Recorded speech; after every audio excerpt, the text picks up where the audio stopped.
Hello guys, welcome back to our channel. Today நம்ம பார்க்க போற ரெசிபி ஒரு லஞ்ச் பாக்ஸ் ரெசிபி. ஆமாங்க, உருளைக்கிழங்கு சாதம் தான் செய்ய போறோம்.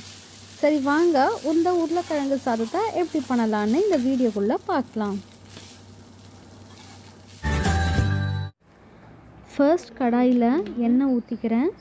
எண்ணெய் காஞ்சதுக்கு அப்புறமா கொஞ்சமா கடுகு அப்புறம் சீரகம் அது பொரிஞ்சு வந்ததுக்கு அப்புறமா நம்ம கட் பண்ணி வச்சுருக்க வெங்காயத்தை சேர்த்து வதக்க ஆரம்பிச்சிடலாம்.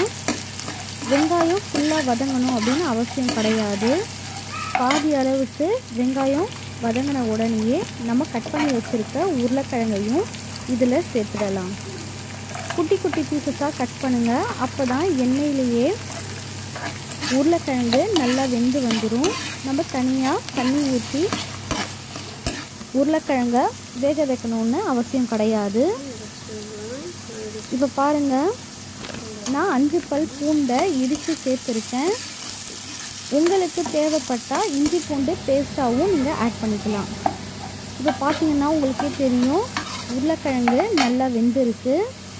இந்த ஸ்டேஜில் நம்ம கட் பண்ணி வச்சுருக்க தக்காளியையும் சேர்த்து வதக்கிக்கிறேன்.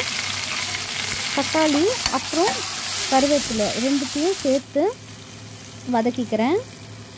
அப்புறம் 1/4 டேபிள் ஸ்பூன் மஞ்சள் தூள், அப்புறம் உங்கள் காரத்துக்கு தகுந்த மாதிரி மிளகாய் தூள் இதை சேர்த்துட்டு நல்லா பச்சை வாசனை போகிற அளவுக்கு அந்த மசாலா வாசனை இல்லாத மாதிரி கலரிக்கோங்க.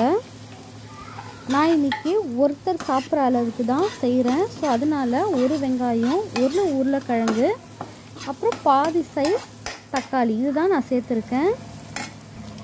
இப்போ மசாலா வாசனை போனதுக்கப்புறமா நம்ம சாதம் ஊற்றி கிளறிடலாம். அந்த சாப்பாடோட அந்த மசாலாஸை நல்லா கிளற மாதிரி பார்த்துக்கோங்க. அவ்வளோதாங்க, இந்த உருளைக்கிழங்கு சாதம் ரெடி. நீங்களும் இந்த உருளைக்கிழங்கு சாதத்தை வீட்டில் ட்ரை பண்ணி பார்த்துட்டு எப்படி இருந்துச்சுன்னு கமெண்டில் சொல்லுங்கள். மறக்காமல் ஜாஸ் கிச்சன் சேனலுக்கு சப்ஸ்கிரைப் பண்ணுங்கள். தேங்க்யூ ஃபார் வாட்சிங்.